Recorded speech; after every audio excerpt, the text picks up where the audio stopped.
Texas, starring Beverly McKinsey.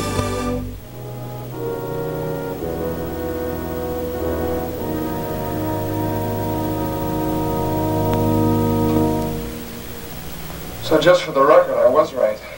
Stryker's wife has been carrying on with Alex these many long years, hasn't she? Yes. Well, the truth will out, huh? Hey, forget it. Let's drink up.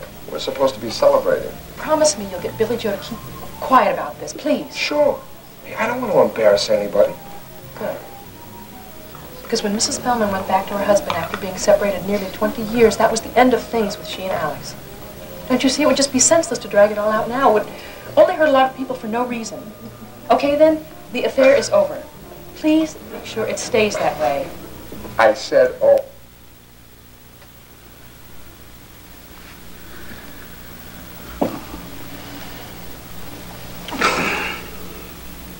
You want to see it again? Oh, no, Lord, no. Hey.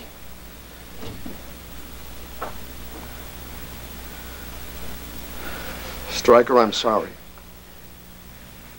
Everybody knows but the husband. It's the old joke, isn't it? The old joke. Nobody's laughing, Stryker. Aren't they? I can hear them. 20 years worth every time good old Stryker turned his back. That's Alex and Vicky you hear. Not your friends. My friends. Yeah. You've still got one. Me. And friends look out for each other, you know. Do they? Well, sure. So you won't say anything to anybody about my little toy, will you? It helps me keep an eye on the place when I'm off in another corner. Terry doesn't know about it, and if she found out, it might be a whole lot. Found out what? If Terry found out I was recording conversations in the club, she'd be up to Alex's office in 2 seconds. I don't care if you tape record in every bedroom in Houston. Well, I'm not worried about the rest of Houston. If you ask Terry about this, she'll know that I bugged the table. And she'd deny the whole bit.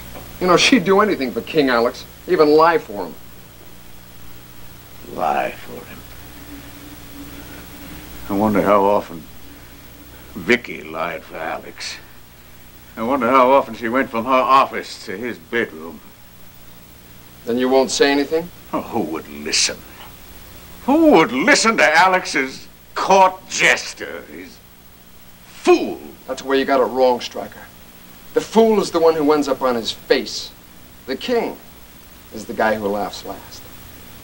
It's gonna be a long time before I can get even for all the years that Vicky and Alex made a fool out of me.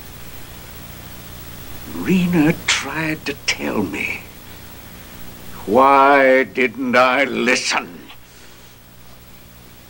You know what they say, Stryker? Don't get mad. Get even. And now's your chance. Punch a big hole right in Alex Wheeler's empire. Let me call Haseen on the phone and tell him they won't need Alex Wheeler to ship their tank here oil.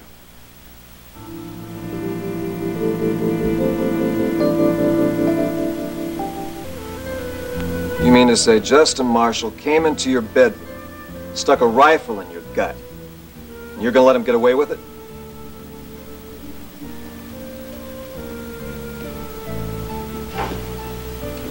What do you think I should do, Ryan? Well, I can think of half a dozen things. Look, you're a powerful man, Alex. You could run him out of Texas if you wanted to. If I wanted to. I don't understand. What's stopping you? I don't even see how he got out of the building. I let him go. You let him go. Why? Come on, did anybody see him? Was there a witness? Yes, Terry saw him. Okay, then now call the police and have him arrested. Alex, it's against the law to wave guns at people and say you're going to kill him. Now let him sit in the slammer and think about what else you can do. I thought of that. But no, I don't want to handle it that way. Dawn hates me enough already. How do you think she's going to feel if I send her brother to jail?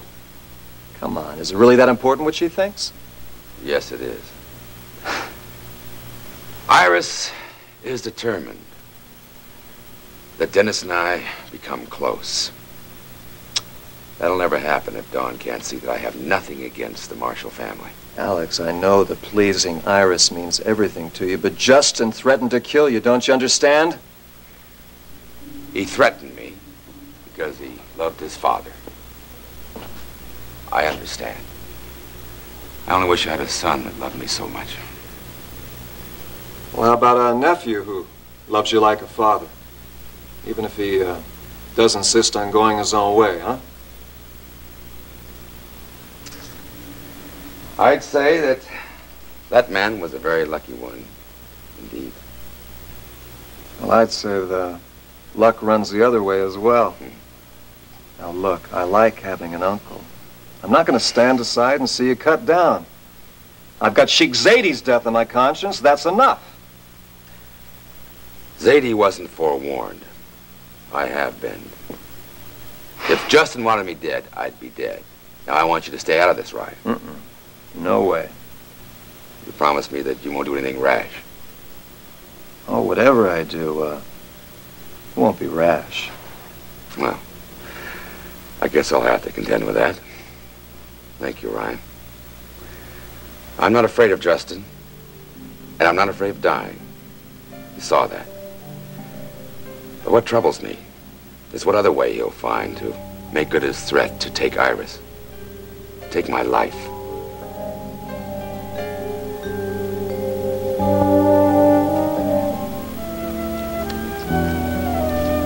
Oh, Iris, I'm beginning to wish I never asked Stryker to let Kevin that surgical training program. I mean, I see less of him now than ever. It's a real coup getting him to the top of the World Club the other night. It's worse than Bay City? Honey, it's so bad I'm beginning to think I'm married to the Invisible Man. All I see of him is a pile of clothes he's just taken off. Oh, you're just bored. You need to get out. Mr. Justin Marshall is on the phone. Ah, the answer to a maiden's prayer. Oh, Rena. I'll take it in here, honey. I'm sorry, Mrs. Cook. He asked for Mrs. Carrington. Iris? I think you've been saying the wrong kind of prayers, dear. Hello. Hello, Iris. This is Justin Marshall. I just wanted to call and tell you how delighted I was with our evening at the Top of the World Club. Well, thank you, Justin. I had a good time, too. Good. In fact, I had such a good time, I wanted to invite you out to visit the KVIK facilities, to maybe have a look around, go on a tour, then maybe off to lunch. A tour of KVIK? Well, thank you for the He invitation. wants to take you to a tour. I know it may seem like I'm coming on. You just tell me you take both of us. Would you hold on a minute, Justin? Rena, please, I can't hear a thing. You were saying? As I was saying, I think maybe we have a mutual interest. You're concerned about your son, Dennis, and I'm concerned with Dawn's happiness. Yes, that's true, but I don't see how... How it would affect that. Well, I think that we could discuss how to get Dawn and Dennis closer to Alex. Oh, well, in that case, yes. Rena and I would enjoy a tour of KVIK, though I'm sure she's seen it 1,000,000 times. Well, it won't hurt her to see it one more time. Bring her along. I'll expect both of you. Oh, thank you for calling, Justin. I'm really looking forward to our visit. So am I, Iris.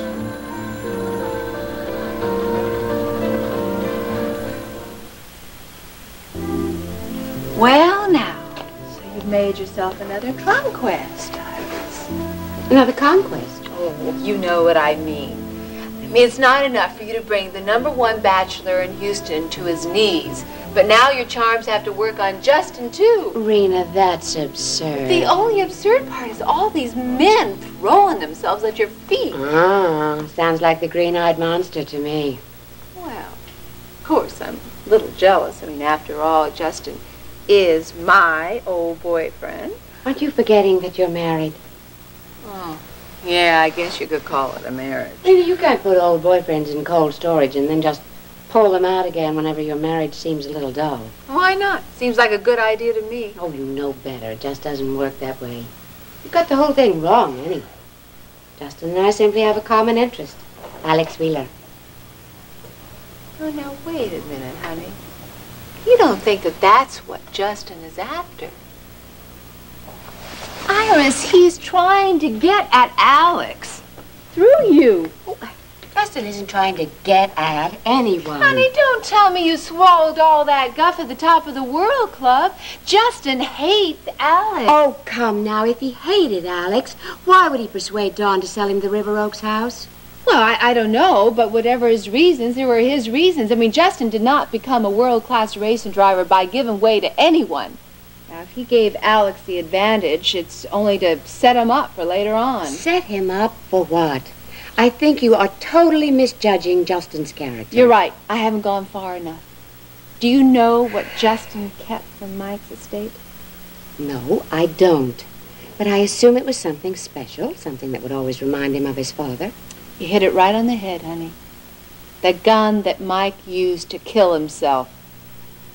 Well, sure he had his reasons. Oh, yes, you bet he did. It was to remind Rena, him that I don't want it to was hear to this. remind him of the humiliation that Mike suffered before he committed suicide. And Justin's need to avenge That it. is quite enough. I think you are wrong. Justin does want to end this insane quarrel with Alex.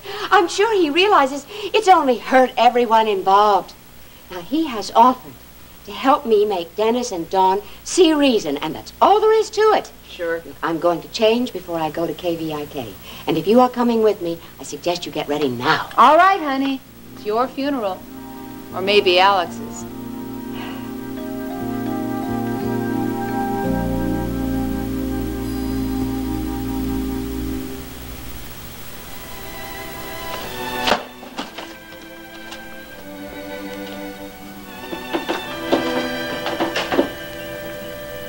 Morning.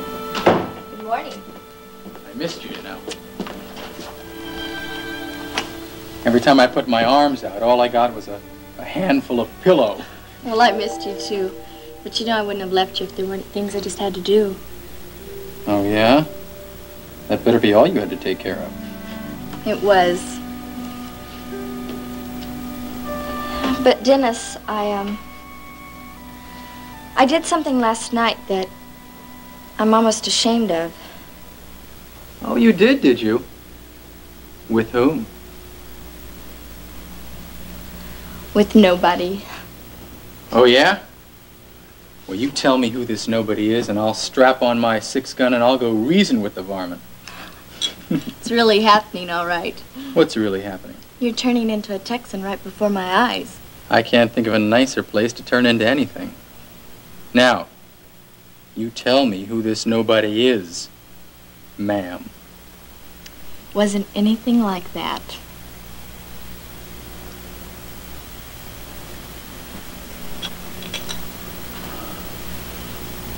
What I did was,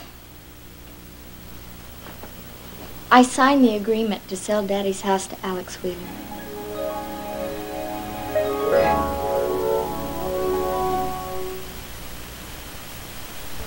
You signed the agreement? Yes, and don't be mad at me. Well, I'm not mad at you. I just don't understand, that's all.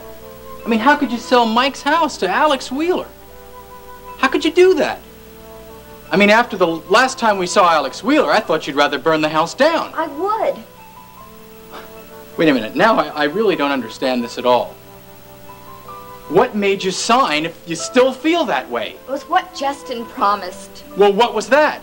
He promised that Alex Wheeler would never find a day of peace in our house. That he'd think he'd moved into hell the day he set foot in it. Well, those are pretty strong words, don't you think? No, Dennis.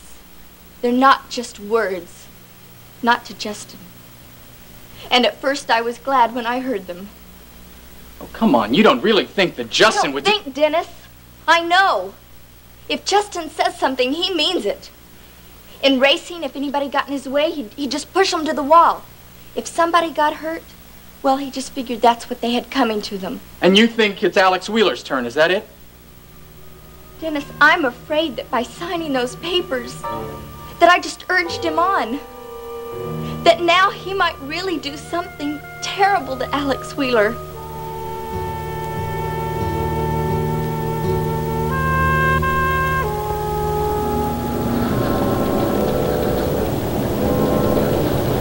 This is Mr. Marshall's desk, but he seems to have stepped away for the moment. Would you like to leave a message? No, it's personal. I'll wait. Okay, but I don't know how long he'll be gone. Well, that's all right. I'm a patient man. If you say so. Well, have a seat. Thank you.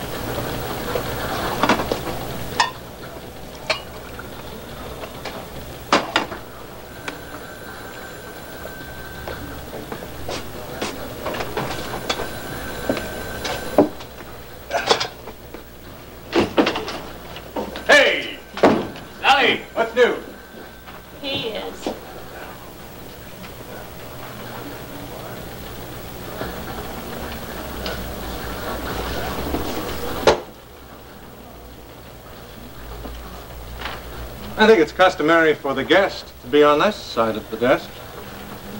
Connor, that's my chair. Oh, yeah? Well, I believe it's also customary to knock when you go into somebody else's apartment late at night. But since you don't seem to stand on ceremony, neither will I. Sit down.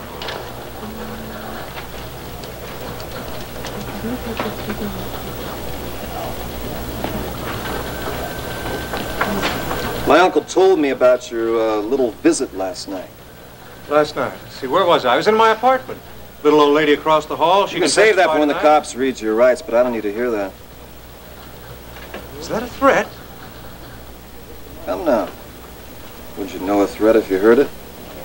Seems like threats rolled off the barrel of that rifle easy enough, didn't they? No, rifles are a little louder, and there's always a period at the end of the sentence. Terrific. Okay. I advised my uncle to lean on you a little. But he feels the marshals have suffered enough, so he wants the police to stay out of it. Well, that's good. See, Wheeler's a big boy. I'm sure he thinks he can take care of himself. That's right. Well, Alex has his own ways. I'll just leave it to him, won't I? Yeah. Yeah, I think I'd like that. Very well. Just me and Wheeler. But I want you to know one thing. If anything happens to my uncle, you're going to be facing me. And you never loved your father more than I love Alex. So if anything happens to him, and I don't care how much it looks like an accident, if a piano falls out of a window and lands on him, that's going to be your piano. And I'll kill you. Connor, I don't want you to think I'm afraid of you if I don't use the piano. I'll take care of him for my father's death. I'll do it my own way, my own time, and on my own chosen ground. Well, like I said, I'll leave that to Alex, as long as he's alive. But if he isn't, then that's my ball game. And Marshall, you know what? The only game I play is hardball. Now, you got that?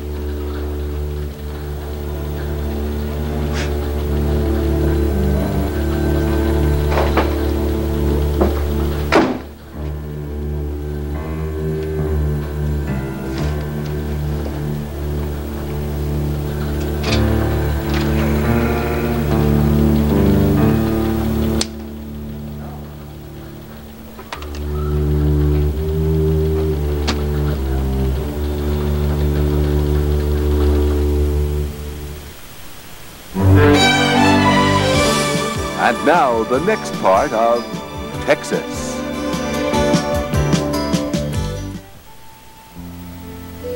I need an answer now, Stryker. Are we in business or aren't we? Business. That was always Vicky's excuse.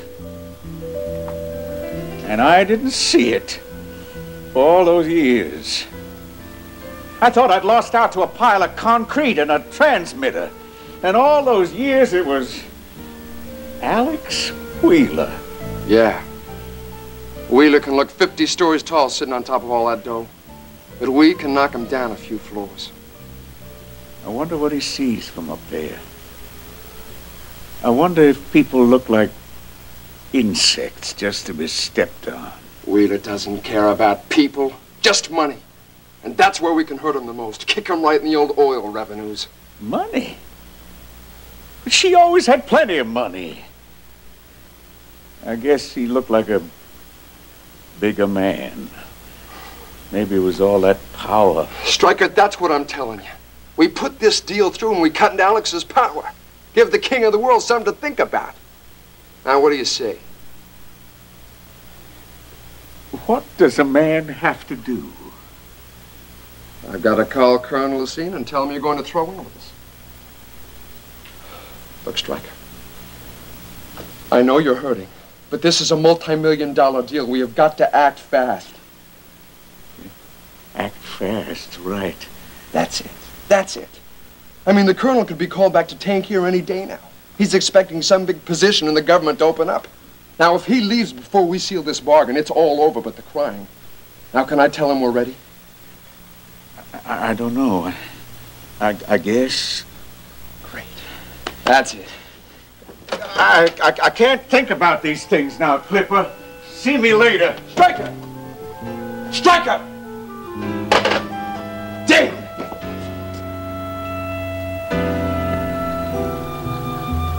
Did Vicky say when she was going to be in? Surely she's not going to be out all morning. We have a meeting scheduled before lunch. Well, she didn't say. Just that she'd be a little late. Well, maybe I better call her and find out if she's sick. Thank you, Mickey.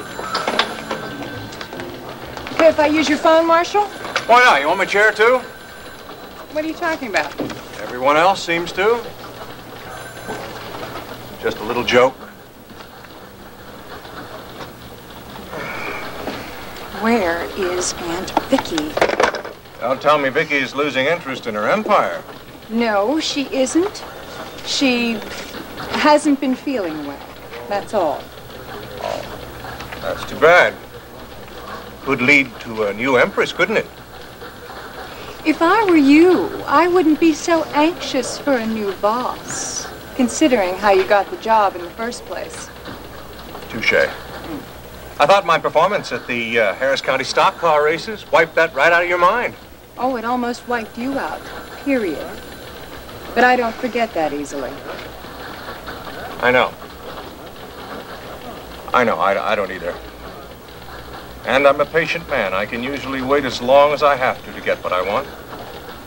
If you're referring to dear Rena, she's a married woman now. I think you waited a little too long on that point. No, I wasn't even thinking of Rena. But as long as you mentioned it, I would like a little time out to show her and her friend Iris Carrington around. Boss? When? They should be here in a few minutes. Do you give everyone this much notice, or is this something you do specially for me? Especially for you, Sam. But if you don't want me to show them around the magical world of KVIK... I didn't say that. I'm surprised Rena would be interested. Or is this something you cooked up to impress her? Rena knows me too well to be impressed by anything that I would ever do. In fact, if I slammed right through her living room window in my sports car, she'd probably ask me if I wanted a drink. And if I'd had enough already. Then why are you giving her this tour of KVIK? I didn't ask her. I asked Iris. Iris is the one I'm trying to impress.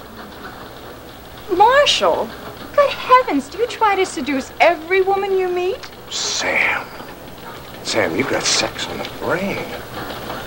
I assure you my intentions are quite honorable. In fact, it's a matter of honor. Well, you're talking in riddles, but I suppose this makes sense to somebody else. Makes perfect sense to me. Now, if you'll excuse me, I'd like to go meet Iris and Rena at the reception desk. Go. Get.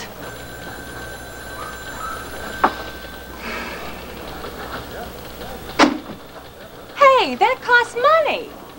Take it out of my salary, Sam. Oh, Justin, back to work so soon? Can't keep a good sports reporter down, Vicky. Sam, how come Justin's back to work when he's still in bandages?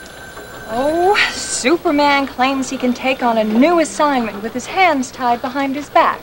Sometimes I'd like to oblige him. Well, have you given him one? No. I thought maybe I'd better talk to you first, considering his special position at KVIK. Sam, please, can't you forget that Rena pushed Justin onto us? And I thought he proved himself very well at the stock car promote. Oh, he did that all right. His performance was spectacular. In fact, we're still getting cards and letters asking what he's going to do next. Well, good. Then give him something highly visible, a sports feature of some sort. Like what? How should I know? That's your job.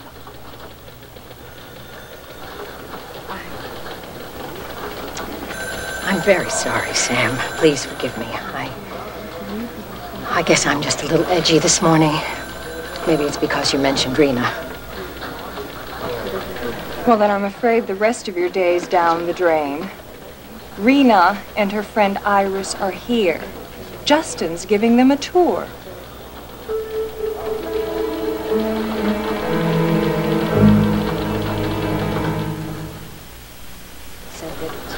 And this is the newsroom. This is my home base. All this chaos home? Oh, I think it's very impressive, Rena. All these people looking so busy. It must be very difficult to run such a complex organization. I think you're going to get the answer to that straight from the horse's mouth. Oh, Rena. Hello, Iris. Welcome to KVIK. Sam told me that Justin invited you on a tour. I'm so glad. I hope you enjoy it. I've never seen anything like it. My first husband was in news, but in those days it wasn't televised. Oh, would I have heard of him? Elliot Carrington. He was a foreign correspondent. Dennis's father. Yes. Yes, of course. Vicky, I'm very impressed that you could build such a large and demanding network and then run it all by yourself. Well, thank you, Iris. I have a lot of help. But it is very taxing. Yeah, our family always had to pay the piper. Sometimes I wonder if it was worth it all.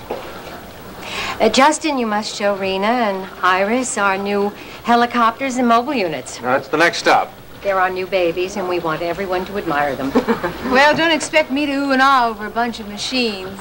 I stopped expecting that after you called my stock car 4 oversized tires held together by a maniac. Now, we're going to have to get going if I'm going to take you to lunch. Oh, will you join us, Vicky? No. No, thank you, Iris. I have a meeting, but please don't let me hold you. Bye-bye, Vicky. Take care of work. Rena, may I speak to you for a moment? We'll go ahead, Rena. You can catch up with us. Thank you very much, Vicky. My pleasure, Iris. See you later, Vicky. Let's go into Sam's office.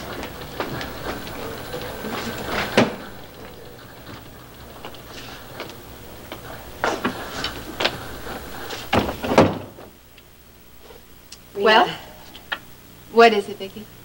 Trouble with the work? Oh, no, you wouldn't talk to me about that. It must be something in your private life. Rena, this is difficult for me to say, but your father is acting very strangely. What do you mean, strangely? He's drinking. He won't talk to me, won't come to bed at night. Well, I wouldn't call that strange, honey. I'd say he's finally coming to his senses. Rena, have you told Stryker about those photos? You mean of you and Alex? No, honey, I stick to my bargains. But dirty stories do get around, don't they? Everyone loves to talk about them. No matter how hard you try, you can't seal all the mouths in this town, not forever. Yours is the only one I've ever worried about. Well, you just keep on worrying, honey, because I'm going to keep on sending those little barbs straight into your heart. You've got one. Now, if you'll excuse me, I'm going to see Justin.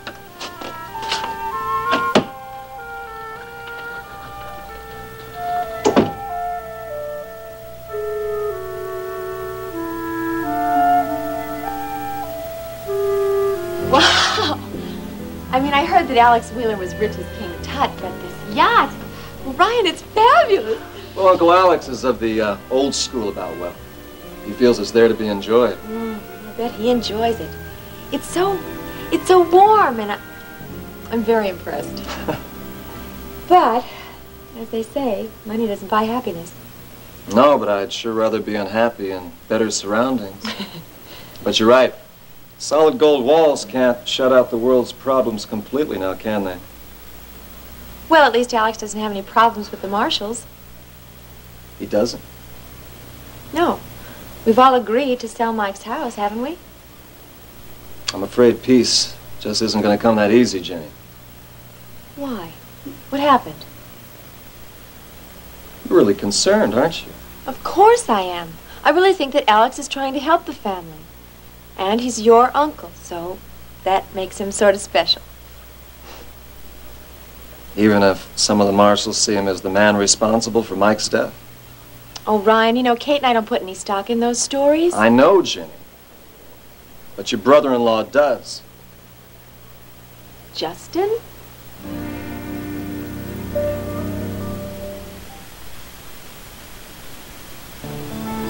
I know that Justin has said some pretty harsh things about Alex, but that's what it is, isn't it?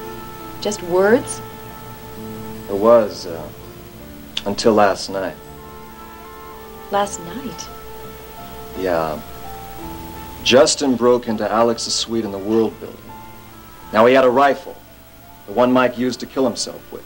Ryan, he didn't... No. He didn't do anything to Alex, but he did threaten him with it. Oh, Lord. I'd hope that was all over. Justin could just go on living. What is Alex going to do? Nothing. Or at least nothing I'd do. Well, then, Justin wasn't serious. He was just trying to scare Alex. No. Alex said he could see in his eyes that Justin was really going to pull that trigger. But something stopped him? Yeah, Terry walked in. That wasn't it. That would have been too late. Alex would have already been dead. Now, Justin must have changed his mind. Why? I don't know. Maybe he felt killing him wasn't enough. Maybe he wanted to squeeze him first, make him cry out, bring him all the way down. I'm not really sure. And Mike's death did all this to Justin. I just can't believe that the Justin I Ginny. know... Now, look, I've dealt with some pretty hard cases. And the Justin I've seen makes most of them look like a handful of mud. You saw him? I looked him up at KVIK. I wanted him to know that if anything happened to Alex, he'd have to deal with me. Ryan, now you're involved in the whole thing. When will they stop? Why do men have to go on over these senseless blood feuds? Oh, Jenny, come on. Nothing's happened. No, not yet. And as long as my uncle is alive and well, nothing will. Now, Alex doesn't want to hurt the Marshall family anymore. That's why he's not pressing charges. Well, thank heavens for that. I just don't think that Kate could stand losing Justin, even for a while. Okay, then. So nobody's hurt. And I'm sure that Alex can handle Justin. And the way he feels about the Marshalls, he'll do it gently and with compassion. Do you really think so? Yes, I do. Now, come on. Let's forget about Alex's world. Let's deal with the two most important people in our world, you and me, okay? Seems kind of selfish. Well, self-interest is what makes the world go round, with countries and with people. And lately, what's made my world go round is, you. And that self-interest? Sure, that's the most egocentric thing in the world. I feel so good when you're near me, and I'm selfish enough to want to feel good all the time. Thank you, Ryan.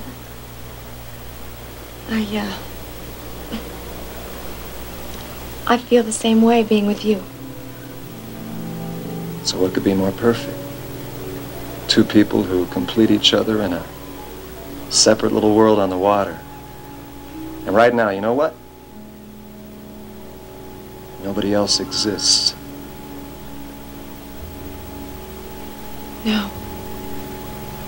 Nobody else exists.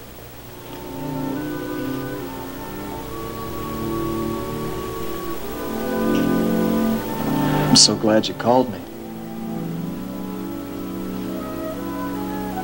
I am too. Well, I better go tell the captain to weigh anchor. No, the only way to beat this heat is to move. There are some very cool breezes out in the Gulf of Mexico. Be right back.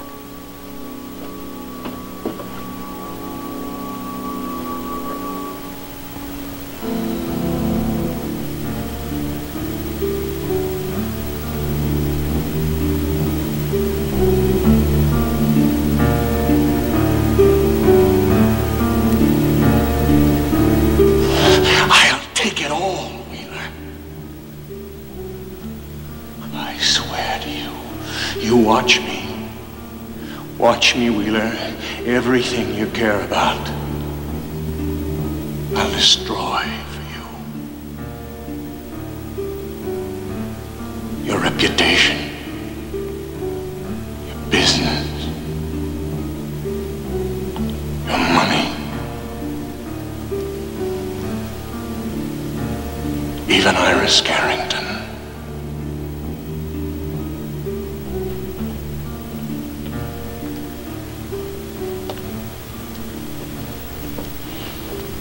Are you all right, boss? What? Huh? Oh, yes, I'm fine, thank you. I believe you've come in here about 4 times to check on me.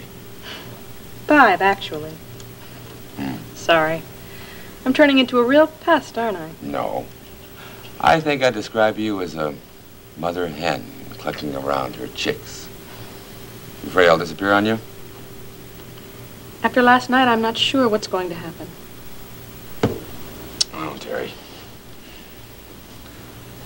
I know last night was upsetting to you, but you're taking it too seriously. Too seriously? Alex Justin almost blew you away. There isn't anything more serious than being dead. You're wrong, Terry. Some things are worse than death. Maybe. But none of them are as permanent. Alex, you're not taking this lightly, are you? I've put extra guards in the lobby and on the elevator. No one will ever get close to this floor unless they're double-checked. Good. I'm glad you beefed up security. It wouldn't pay to sell Justin short. I don't underestimate him.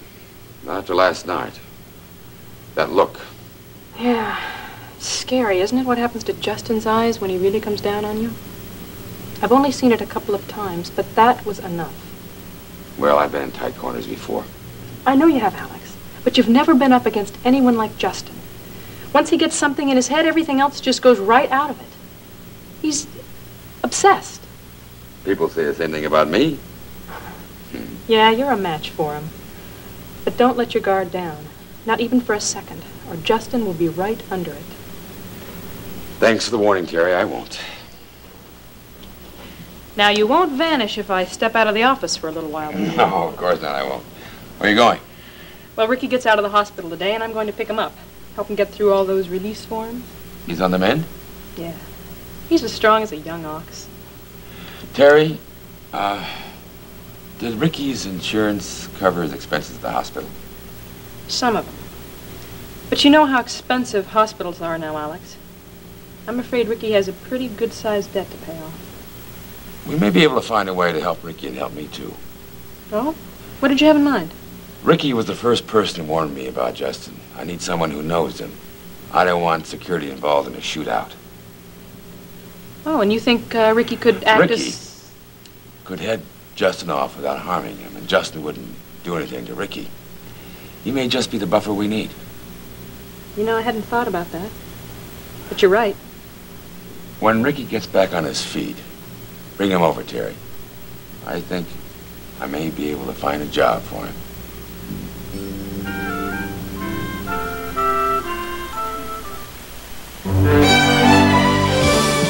Stay tuned for the conclusion of Texas.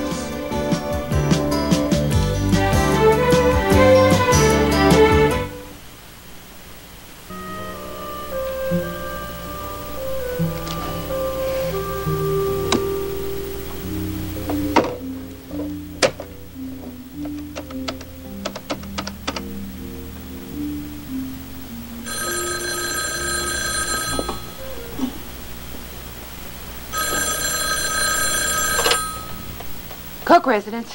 Hello, Beth. This is Alex Wheeler. Can I speak to Iris, please? Oh, I'm sorry, Mr. Wheeler. Mrs. Carrington's out. Oh, you know where? She and Mrs. Cook left a little while ago. I think they said they were going to the the KVIK TV station, and then to lunch. KVIK. Were they going to meet Mrs. Bellman? Oh, I don't think so. Did they say where they were going to lunch? Maybe I can join them. No, sir. They did say they were joining Mr. Justin Marshall. Justin? Yes, sir. He called earlier. Invited Mrs. Carrington for a tour, I think. Is there anything else, Mr. Wheeler? What? Oh. No, Beth, that's all. Thank you. Okay, well, I'll tell her you called, Mr. Wheeler. Bye. Goodbye.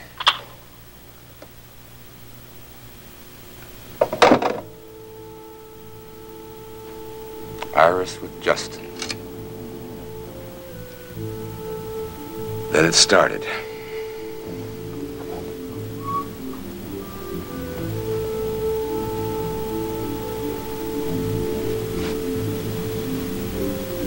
He's Mike Marshall's son, so he won't harm her. Iris thinks the feud is over. Justin's very clever. He's decided to drop the direct approach. Now he just has to be devious. Well, he's playing my game now. He's a worthy opponent. And the stakes? Life and death.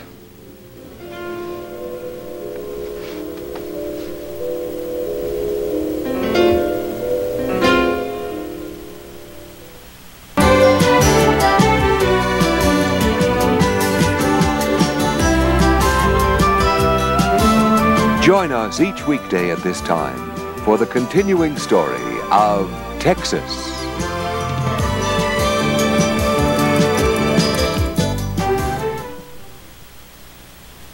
You better watch out, Paul. I think she means it. That memorable E-Talk Oscar moment was brought to